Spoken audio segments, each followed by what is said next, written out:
How's it going?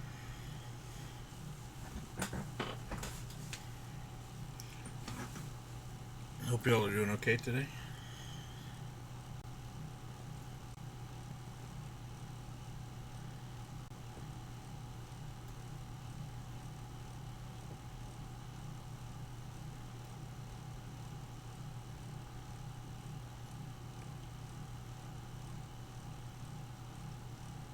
Mm-hmm.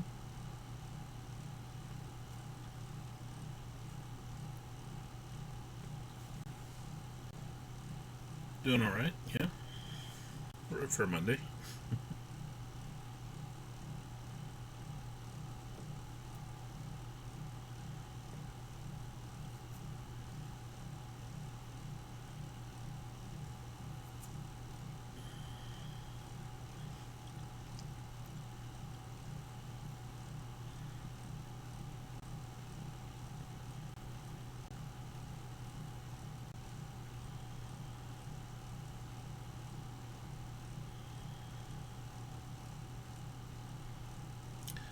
All right.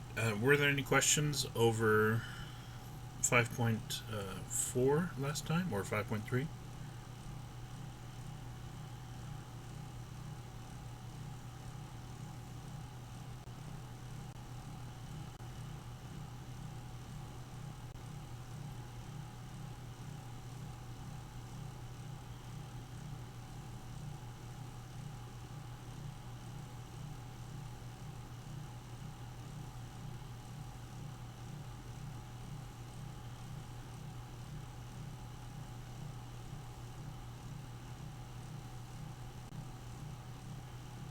Okay.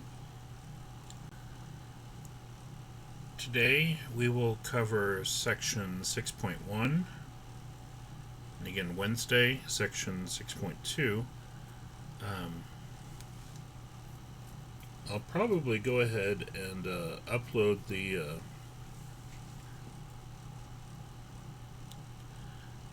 review pretty soon, today or tomorrow, in case y'all want to get started on that.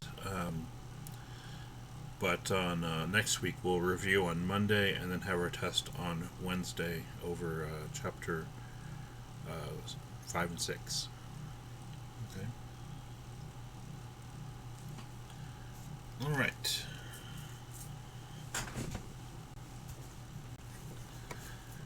So section 6.1. We're looking at discrete random variables.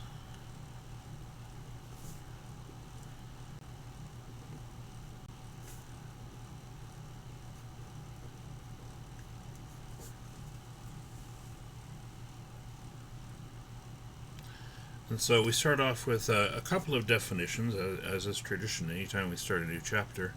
Only a few this time. But random variable.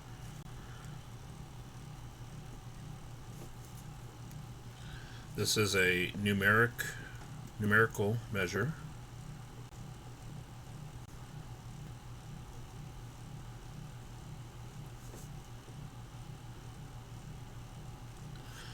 Of the outcome of a probability experiment.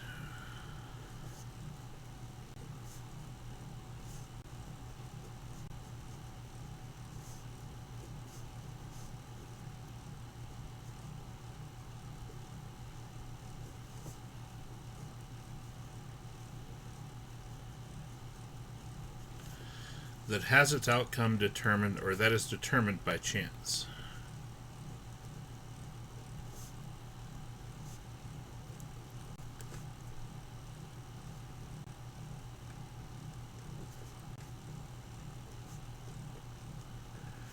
Because the outcome is determined by chance, that's why we call it random. Because we don't necessarily know what the outcome is going to be.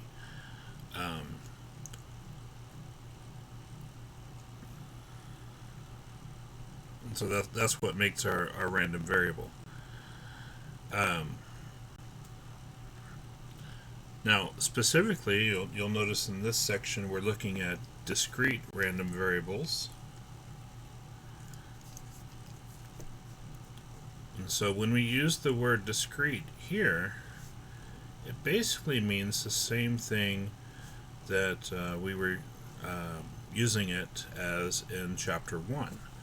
If you remember, a quantitative variable is called discrete if the outcomes are or the values it can have are countable. Meaning we can count 1, 2, 3, 4, 5, etc. That's the kind of data that we get as a result. So we do not have fractions or decimals necessarily, or the the values in between. It was just these set numbers that we're looking at. So the specific definition that we use is a random variable that has a finite or countable number of outcomes.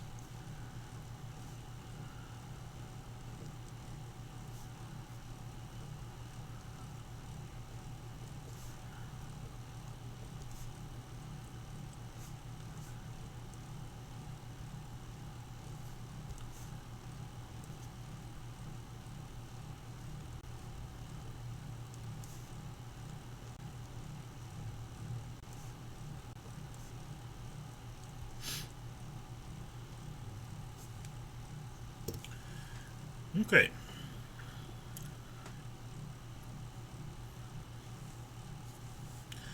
So when you think of random variables, you know, um, let's see, discrete random variables specifically, and what's a good example? Um, there's a lot of different things we could attribute this.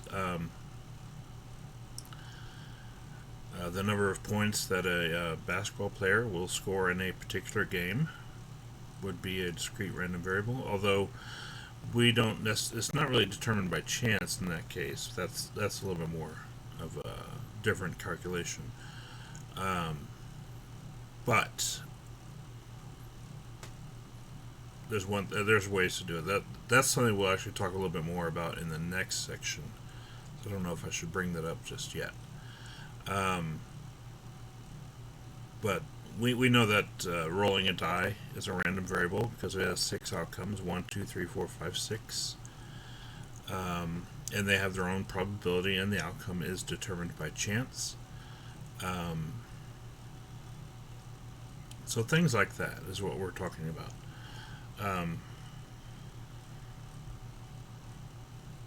Let's see.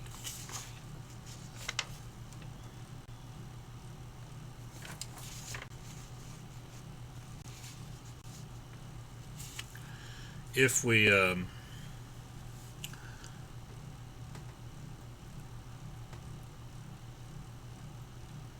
we're going to look at another problem a little bit later where we talk about the number of children that a family has, or a couple has, and so it turns out to be a discrete random variable because realistically there's only so many children you can have, although that number can be higher in some cases. But if we randomly select a family and see how many children they have, that could be any number between 0 and whatever the highest number of children any family has. So, I mean, it's not random necessarily how many children a particular family has, but it's random in the sense that we're randomly selecting a family and we don't know like the number of children that family will have at the outset, but we know it's within a certain range. That's really what it amounts to. And so it's random in one sense, but not necessarily another sense. Okay. One particular family may plan to have a certain number of children, and so it's not really random in that sense. But as far as which family we choose, that is random. Their randomly selected family has this many children. Okay, that's what we're talking about. Most of the time we stick to what we call classical probability, which is like rolling a die or picking a number from a hat or or playing the lottery. Those are all random variables. So there's different ways we can do that, but that's tended to be what we focus on. All right. So the other thing we're going to look at in this section is a discrete probability distribution.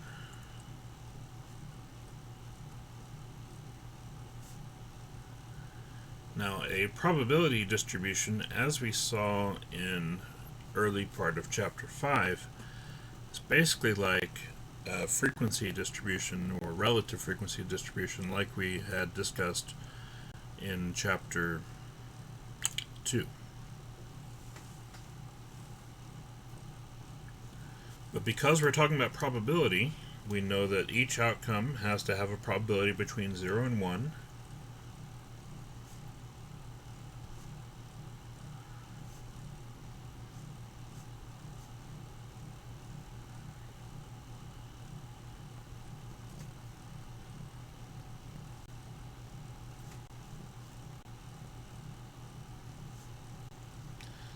And 2, the sum of all the probabilities, sum of the probabilities of all the outcomes is 1.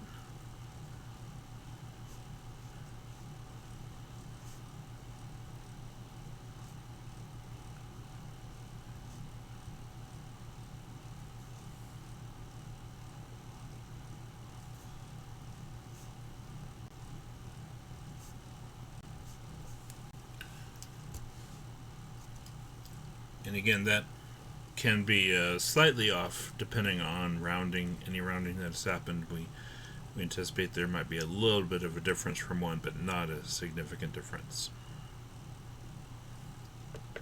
Okay.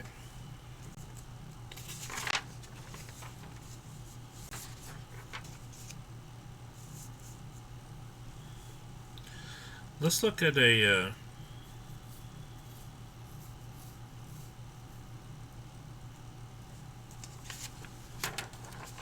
what are we going to look at?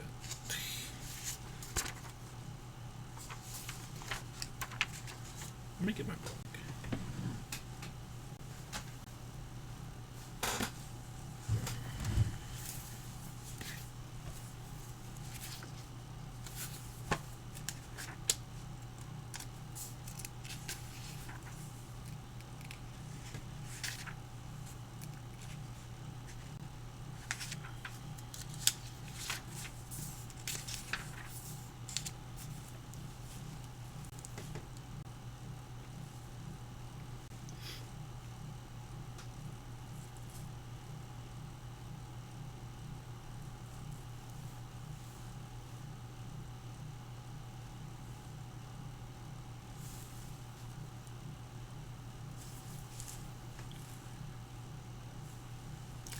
Okay, yeah, let's look at number 18 on page 324.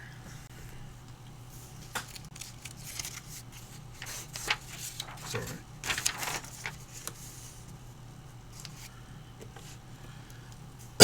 Excuse me.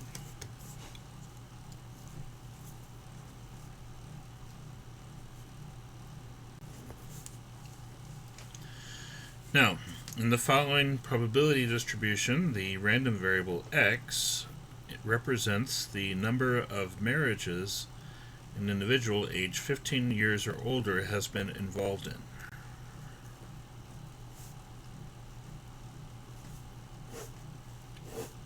Now, we're going to add some columns to this. Eventually, we're going to add 2 more columns. But for now, we're just going to fill in this first 2 because that's what's given to us in this table.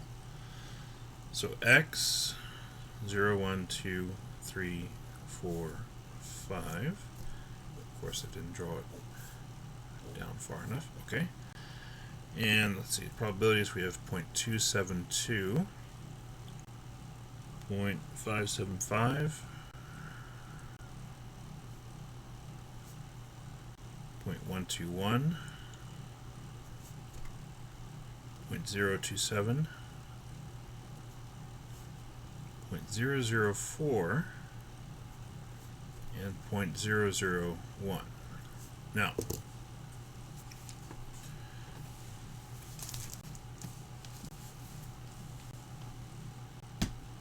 in this case, the probability means if we randomly select an individual age 15 years or older, this is the probability that the individual has been involved in X number of marriages. So we can also take it to be the frequency, the relative frequency, which means that if we randomly select an individual, there's a 27.2% chance or 0.272 probability that the person that we chose has never been married. There's a 0.575 probability, or 57.5%. The person has been married once or part of one marriage. 12.1% chance the person has been married twice. 2.7% chance 3 times. 0.4% chance 4 times. And 0.1% chance 5 times. So we see most likely scenarios somewhere between 0 and 2. These others are not very.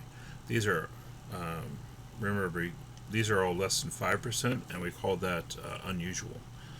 So the 3, 4, and 5 are very unusual outcomes in this scenario. Most of the time will be 0, 1, and 2 if we randomly select an individual.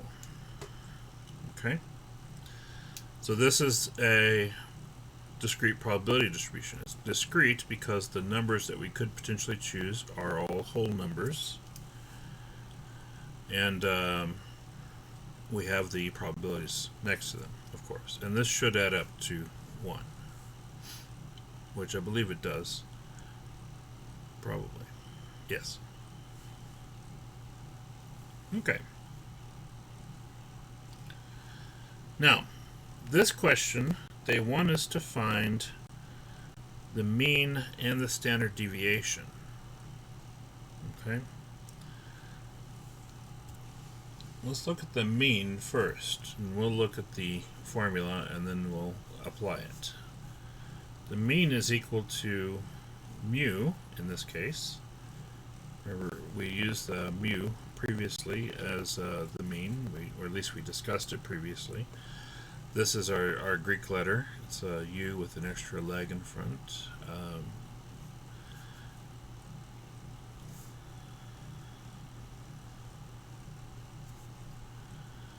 So this is equal to the sum of x times p of x. Okay? And then our standard deviation, one thing that you'll notice is that for a random variable, such as we're looking at here, we'll use a subscript x to say it's the mean of the random variable x. For the standard deviation, this formula is not nearly as terrible as the one that we saw in chapter 3.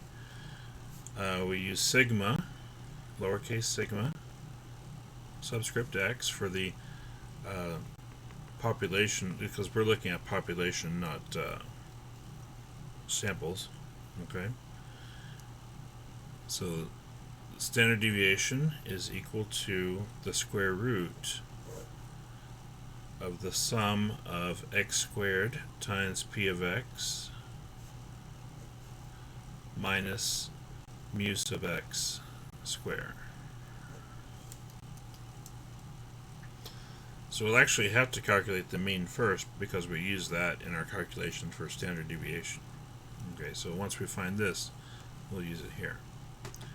Now, we need to find both of these sums though, so we have to find the sum of x times p of x and the sum of x squared times p of x. That's what these other two columns represent here. So we'll have x times p of x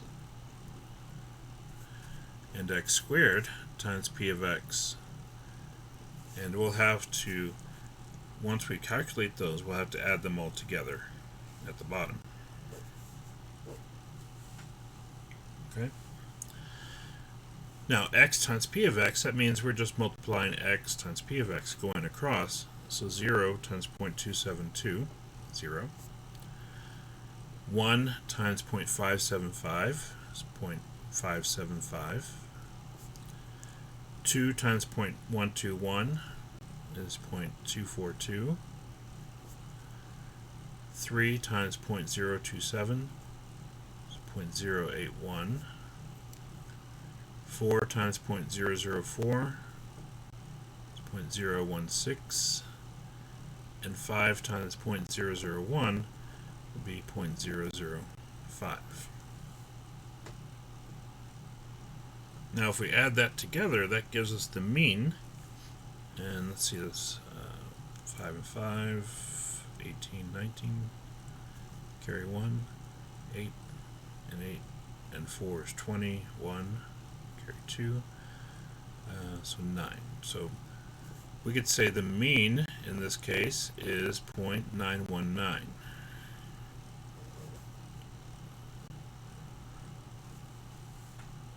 Okay.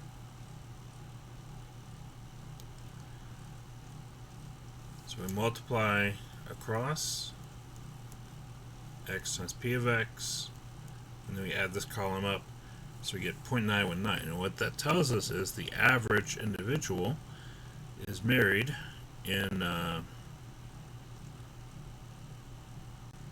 that means the average number of marriages is 0.919, or slightly less than one marriage per individual. Okay? That's our interpretation of that mean. So if it asks us to find the mean and interpret it, we'll say, okay, the mean is 0.919, and that means that the average individual is involved in 0.919 marriages, slightly less than one marriage overall. Which makes sense if we look at the numbers, because 1 seems to be certainly the highest number, and we have a little bit more on 0 than we do 2, so it brings the mean to be slightly below 1. Okay.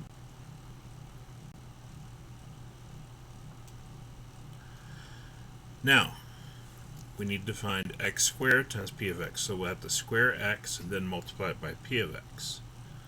0 squared is 0 times 0.272 is still 0. 1 squared is 1 times 0.575 is 0.575. 2 squared is 4 times 0.121 is 0.484. 3 squared is 9 times 0.027 is 0.243. 4 squared is 16 times 0.016 .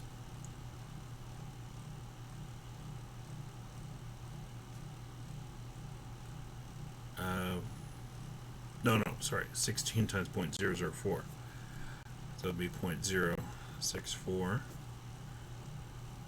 And then 5 squared is 25 times 0.001 is 0.025. And we'll add up this column. So that's 12 and 9 is 21. 17, 27, 29. 2, 11, 13. So 1.319, or 391, sorry. Now, that's just the sum of x squared p of x. That's all that is. That's not, unlike this column, that doesn't give us a particular statistic. It just gives us a number that we use in calculating the standard deviation. So our standard deviation, we said, was the sum of x squared times p of x, which we have here, 1.391, minus the mean, which we calculated as 0.919 squared.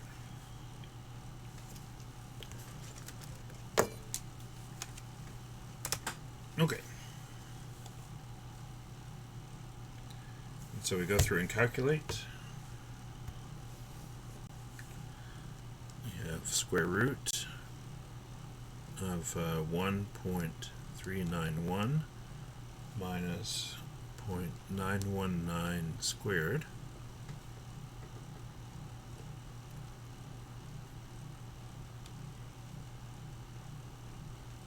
good. Then we press enter, and so it gives us the value of 0.739.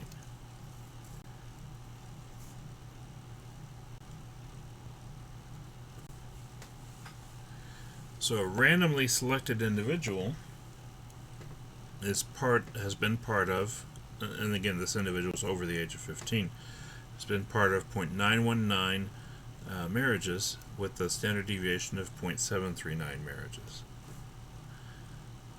Okay.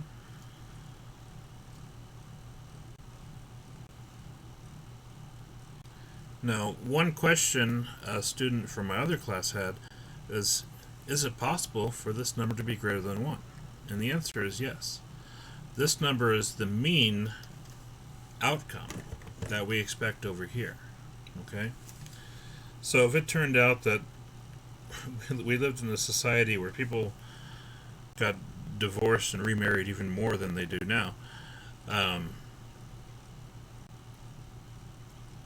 we could see more than half the population only gets married once. But if that was higher, if it turned out that 3 was the most common number rather than 1, then this number would be much closer to 3.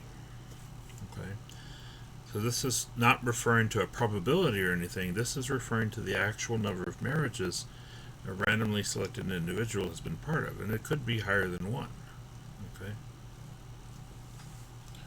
So that's an important distinction that wasn't necessarily clear from this example, but overall it is possible for our both of our mean and our standard deviation to be greater than 1. It just depends on the data that we're looking at.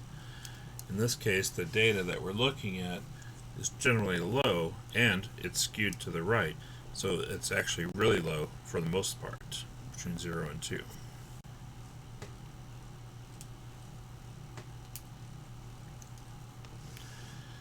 Right.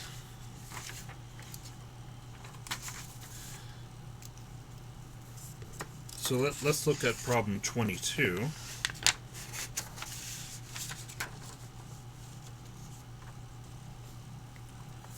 In that same section, 6.1.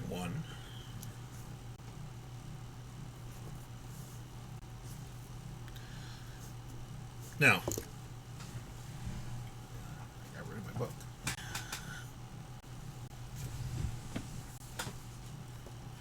Let's see.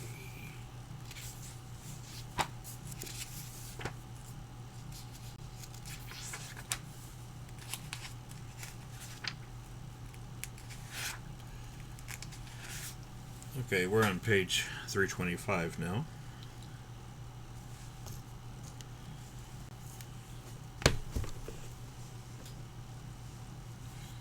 You can see the question here for yourself, and let me turn up the light. Reflections. 22 says, what is the ideal number of children to have in a family? The following data represent the ideal number of children for a random sample of 900 adult Americans. And so, pay no attention to the answers there. So we have a column for the number of children that different Americans think are ideal to have, and the frequency of which these responses were given. So we have 0 through 6, and their frequencies are given anywhere from 3 as high as 520. Now we have 900 total, but notice that they've given us the frequency rather than the relative frequency, so we'll have to calculate the relative frequency or probability ourselves before we can go any further. Okay, so we'll need a more complicated table as a result of this. And once again, they're going to want us to find the mean and standard deviation. Now, one thing you'll notice is in the instructions, they also want us to graph the probability distribution, and let's just skip the graph part. I feel like we've done enough of that, and it's not as big of a deal here as it is in other cases. Anyway.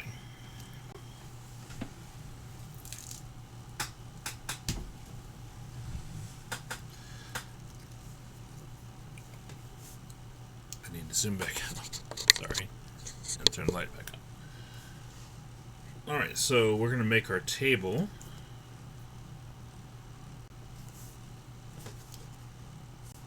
And we're going to need a lot of room.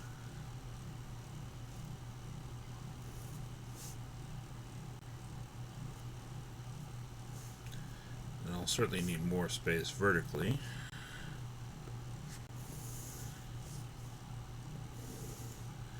This should be good right there. Okay. So we have X, which in this case is number of children.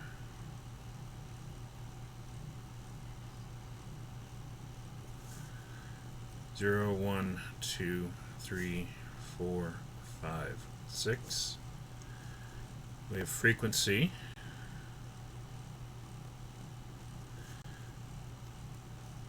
And we have 10, 30, 520, 250, 70,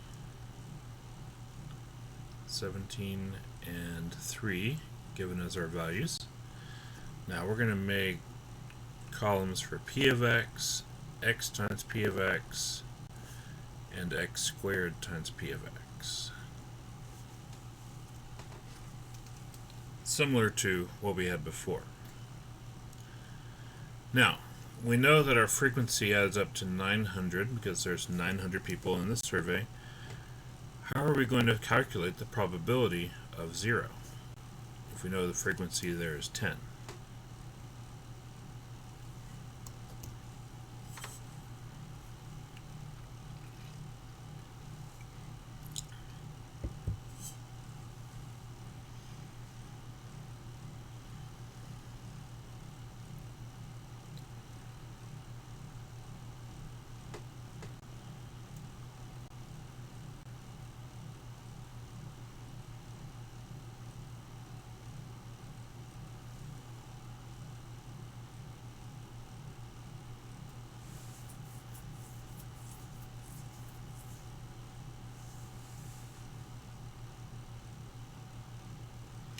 Ten divided by 900, right? And we find that that's equal to 0.0111. I'm going to go ahead and use 4 decimal places here, but we could just as easily use 3. But yeah, the principle here is the same as what we used previously, which is in our frequency distributions, if we want the relative frequency, which in this case we want p of x, but the calculation is the same. We take the frequency 10 divided by the total frequency 900. And we repeat this for each of the different outcomes. So just filling in the rest of these numbers real quick. 0.0333, 0.5778, 0.2778,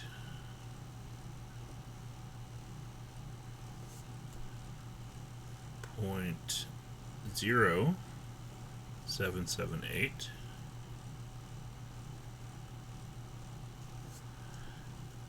0.0189,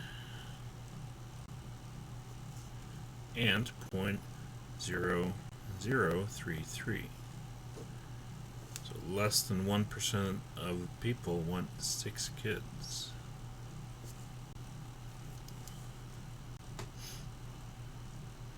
Okay.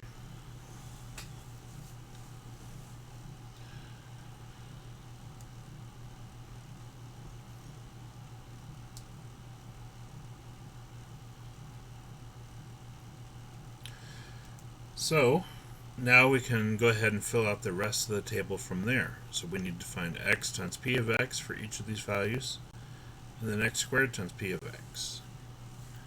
So just multiplying x times p of x. Make sure you don't use the frequency, but we use the first and the third column.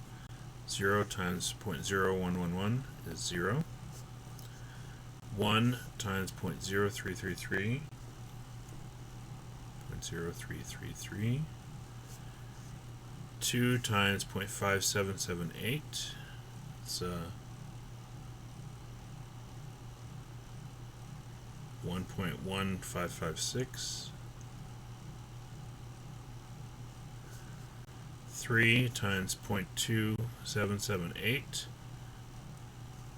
you get 0.8334. I'll just keep going down from there. 0.3112, 0.0945, and 0.0198. And this one adds up to 2.4478.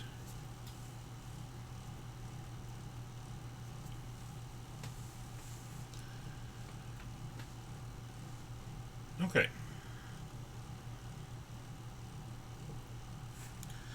Now, this is actually the mean, as we discussed before. So that means, on average, people would like to have just under 2.5 kids. And you might say, how do we have half a child? And it gets pretty weird from there. But what we're saying is not that the average person wants 2.5 kids. On average, it works out to be 2.5 per family, which means some may have 0, 1, 2, 3, 4, 5, or 6, but this is what it averaged out to be.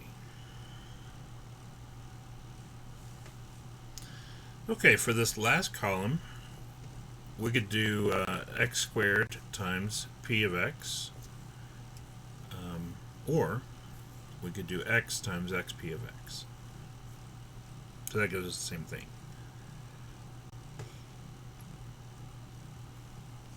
So for this last column, if you want to think about it, we can multiply these two columns together, because that will give us x squared and then p of x. Well, 0 times 0, unsurprisingly, is 0. 1 times 0.0333 is 0.0333. 2 times 1.1556 is going to be a little bit more challenging.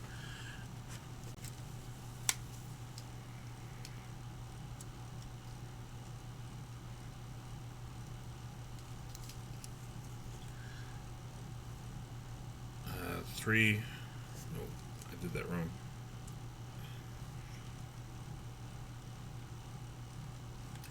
2.3112.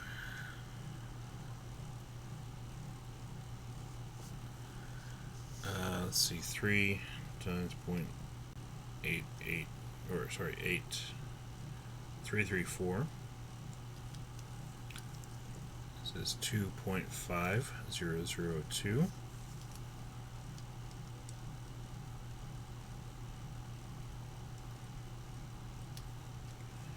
This next one gives us 1.2448.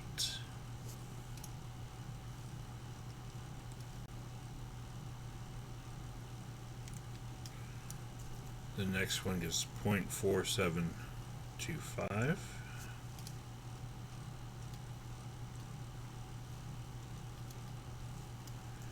And the last one, 0.1188.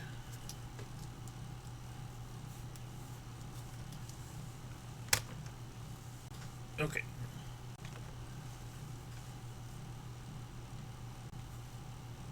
Did anyone happen to add these up? I'll go ahead and do it, I guess.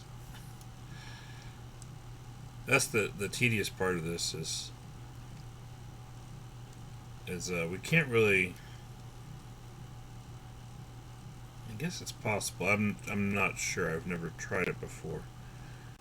As far as doing this on the setting up to for the calculator to automate this whole thing for us, but it may be possible. I don't know.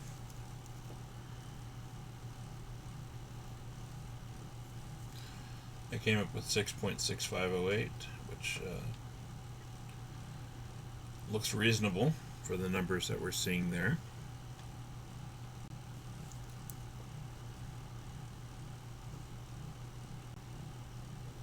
Okay.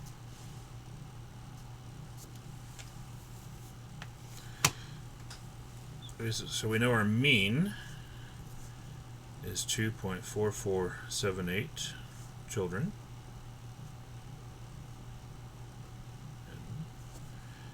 Okay, and our standard deviation will be the square root of this number, 6.6508, minus this number squared, 2.4478 squared.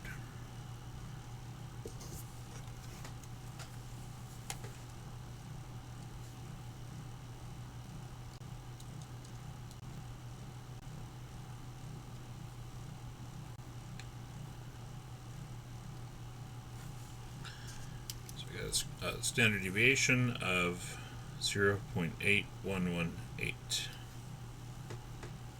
So that's all calculation. It's not terribly interesting, but that's how we do it. Okay. Any questions on that? So for these problems, that's what I want y'all to do on 18 and 22. Fill out the rest of the table, which number 18 already gave us this column, so we needed the last two. This time we were only given the frequency, so we had to find p of x, x times p of x, and x squared times p of x, and add the last two together. And then we're able to use those to calculate the mean and standard deviation.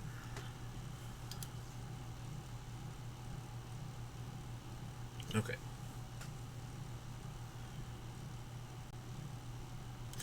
So we can see that the mean is occasionally larger than 1. Depends on the context. Okay.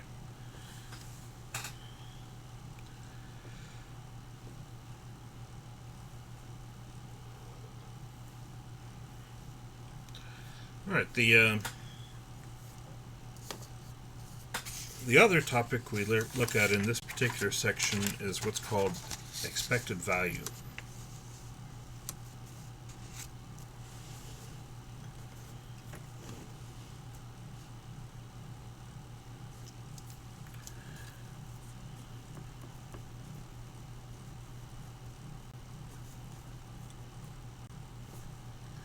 Now, expected value,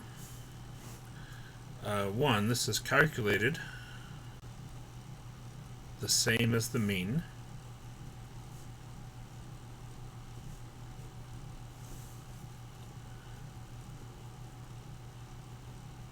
Which means it's the sum of x times p of x. Okay. So the calculation is the same. We call it something different, though. We call it the expected value. And the reason we do that is the expected value is typically used in reference to games of chance and our expected winnings in these games.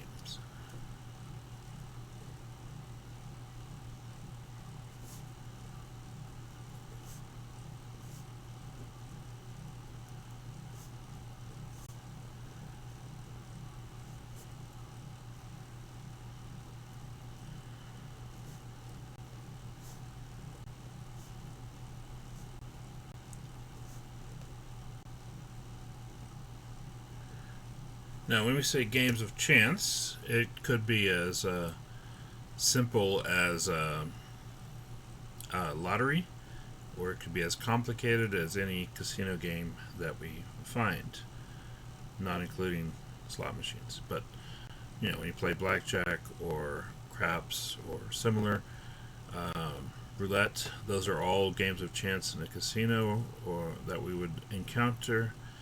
And they all have their expected values associated with them. Now, typically, when we walk into a casino, the expected value of every single game at the casino will be negative. Now, what that means is that on average, we expect to lose money at that game. Okay? Or the expectation is, or the game is set up to where we lose money on average. That way, the casino is able to operate as a result. So that is to be expected. Now, we may individually win where other people lose, and therefore we do earn some profit from playing these games.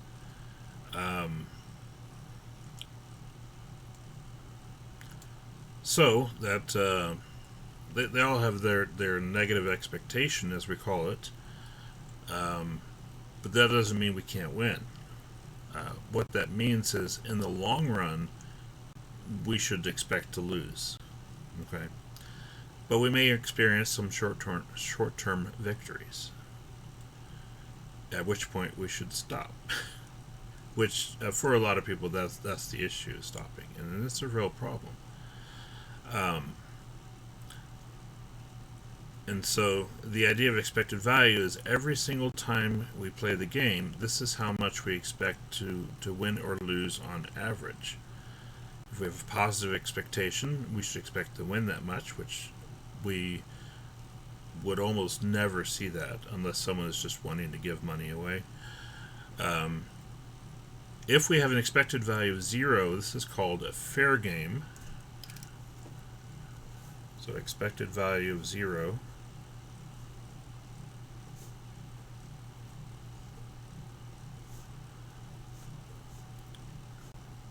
is called a fair game. And we call it fair in the sense that on average you expect to neither win nor lose. Now what that means is that the person hosting the game and then the person playing the game, neither one will have an advantage over the other, basically. That means that if you continue to play the game, you may win some, you may lose some, but on average you're going to break even over the long term. Okay, you can't really expect that in a casino, but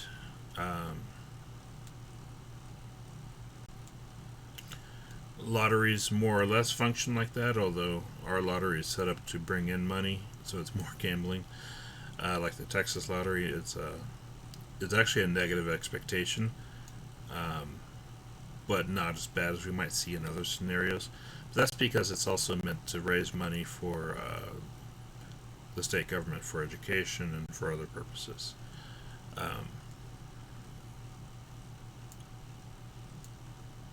You know, expected value of 0 is, when people have a raffle, that's expected value of 0. Because whatever money they get, they use for prizes. That's a fair game.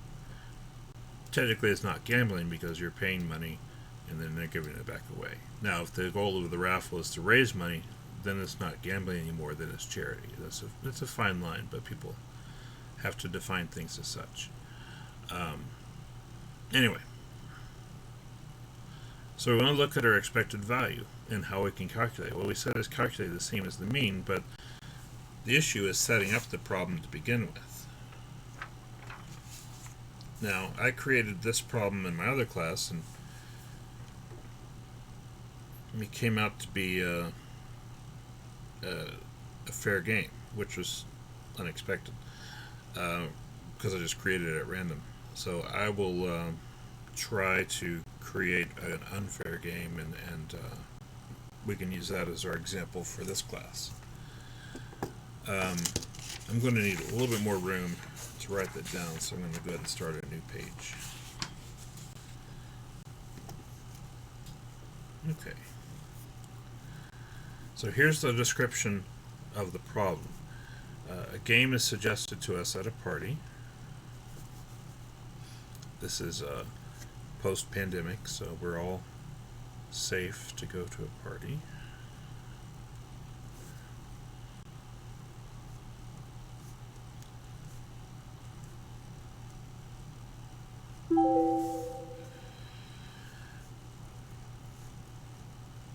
We will pay $2 to select a number at random.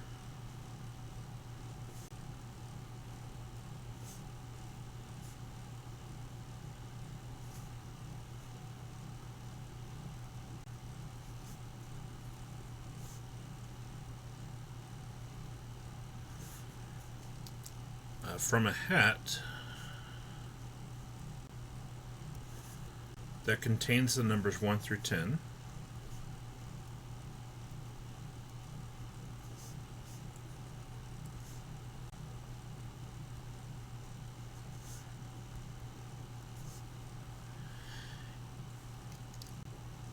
If we draw the 1, 2, 3, or 4, actually, let me actually, I'm going to change this from last time. If we draw a 1, 2, or 3, we lose.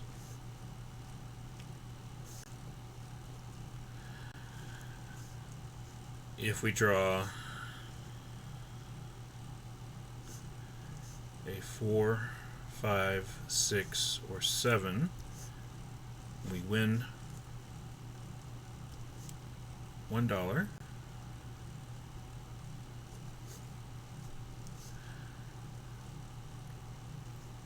Drawing an 8 or 9 wins us $3.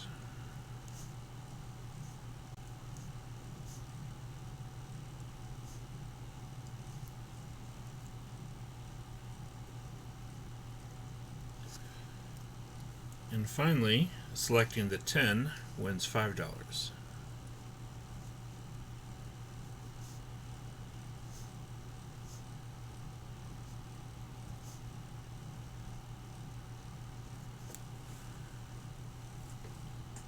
Okay. Now, one of the things that make calculations such as this tricky, or even from just a mental standpoint, understanding what's happening in this game when it's suggested to us, we look at the outcomes. Okay, there's 3 numbers where we lose, 4 numbers where we win $1, 2 where we win $3, and another when we win $5. So it sounds pretty good, because on 7 of the 10 numbers we actually win money. But there's something else that we have to consider when we win that money. For one thing, we have to consider how much money we paid up front to play the game in the first place. And that has to be calculated as part of our winnings. And that's where a lot of people get in trouble with gambling, is they don't necessarily make that connection that the money that we pay comes out of the money that we receive. Okay? So that should be good right there. I'm going to set up a table with 4 columns with outcomes. We have net winnings, which I'll call X.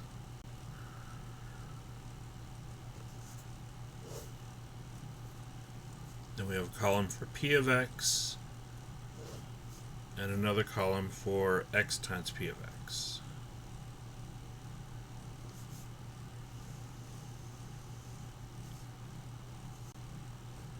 Okay.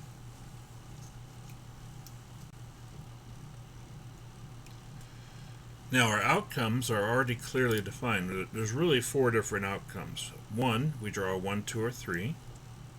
That has 1 outcome. Second, we draw a 4, 5, 6, or 7. Third, we could draw an 8 or a 9.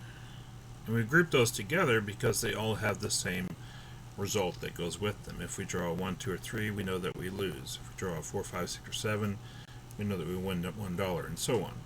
So each of these are connected as far as the having the same outcome, or having the same result from a financial standpoint.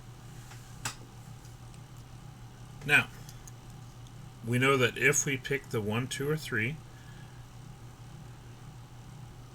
no, we won't need that column this time. We're not interested in the standard deviation. We just want the mean in this case.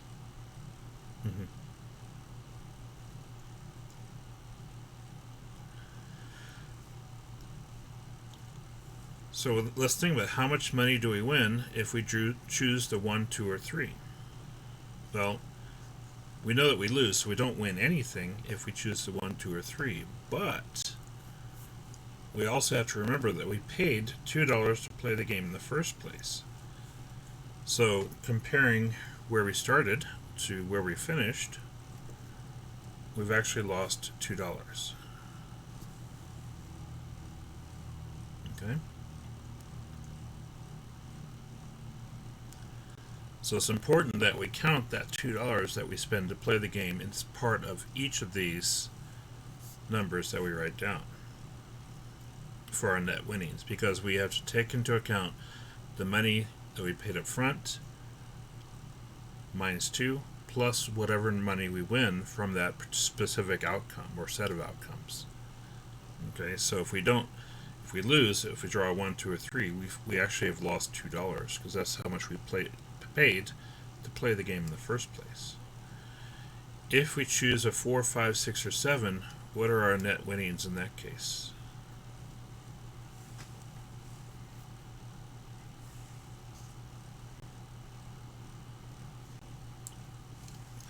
Minus 1.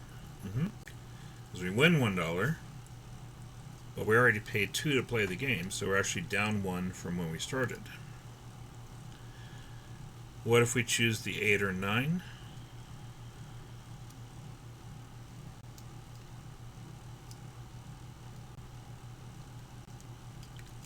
Plus 1. And we don't have to write plus 1, but I usually like to put plus to show that it is an increase. And finally, if we pick the 10 and we win $5, well, what have we actually won?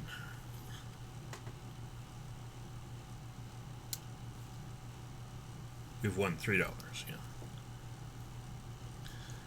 So when we alter those numbers by the amount that we paid up front to play the game, they're starting to look less attractive. So now our outcomes are we lose $2, we lose $1, we win $1, or we win $3. And if we look at it more closely, there's a lot more outcomes where we have a negative value than where we have a positive value. Okay?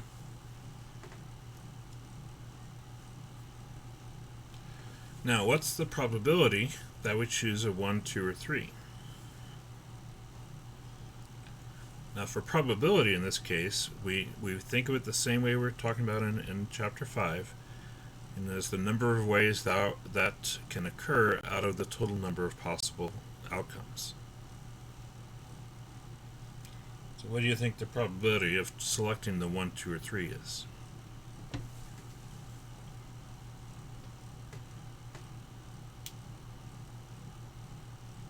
Three out of 10? So it's 3 out of 10, so we'll make that 0.3. Okay? Yeah, because we know there's 10 total outcomes, and this is 3 of the outcomes right here. So 3 out of the 10 gives us a 0.3 chance of losing $2. Okay? We have 4 outcomes here.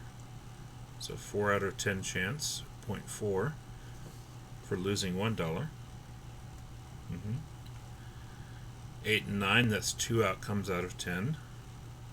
So we have a 0.2 probability of adding $1 or winning $1. And then 10, that's only 1 outcome out of the 10. So we have a 0.1 probability of winning $3. Okay.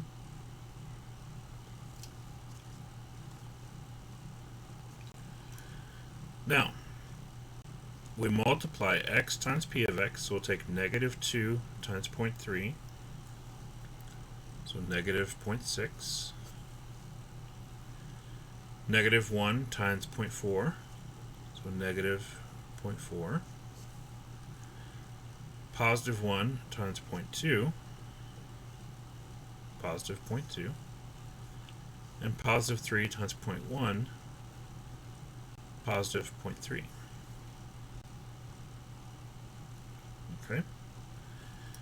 Now we add all these together, and this result is our expected value. which remember we said is calculated the same way we calculate the mean. That's why we're doing this. And so negative 0.6, negative 0.4, plus 0.2, plus 0.3, we end up with negative 0.5.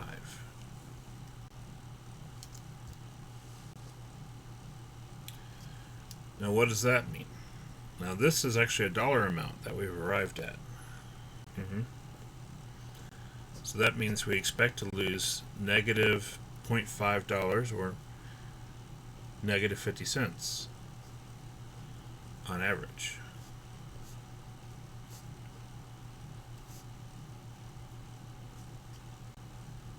Each time we play the game.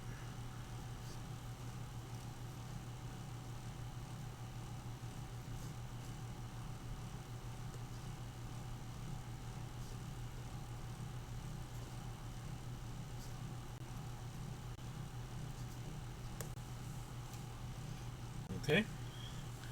And this is kind of what we usually see in games of chance, is that there is a negative expectation. So that doesn't mean that every time we play we're going to lose 50 cents, because the first time we play we may pull the 8 or 9, we'll be up $1. The second time we play we may pull the 1, 2, or 3, we'll be down $2 there. And then third time we may choose a 4, 5, 6, or 7, lose another $1. Fourth time we play, another 1, 2, or 3, lose $2. But overall, the money that we have at the end will be basically losing 50 cents every time we played the game. So if we play the game 10 times, we should be down $5. 50 cents times 10 is $5. So if we play the game 10 times, we would expect to lose $5 on average through whatever combination of things that happens. Now, if we play the game once and we pick the 10 and we're up $3, the best thing to do then is stop. That's probably the best that we're going to do. And if we stop, then we're already ahead. Okay.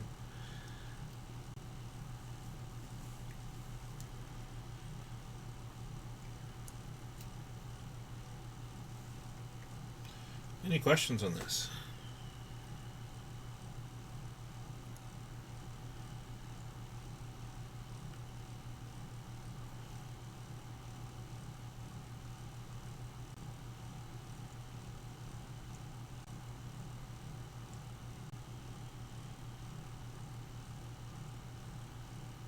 Okay. All right. For homework, this is from my other class, so don't pay attention to their table. Their table came out to be 0, which I thought was interesting, but atypical. It's atypical that we would have a 0 expectation. Anyway, so there's our homework. Page 324, 9, 11, 13, 17, skip part B, and then also 27.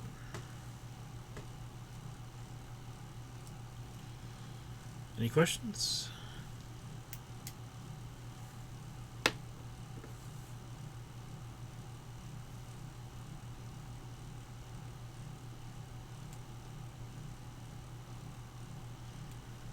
Okay. Alright, that's all I have for you today. Get out of here a little bit early, not too much, but a little bit. Y'all take care. Have a good rest of the day, and I will see you on Wednesday.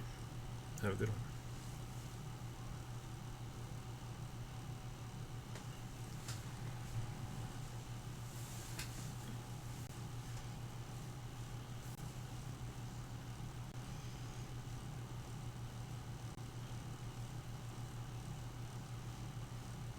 Mm-hmm.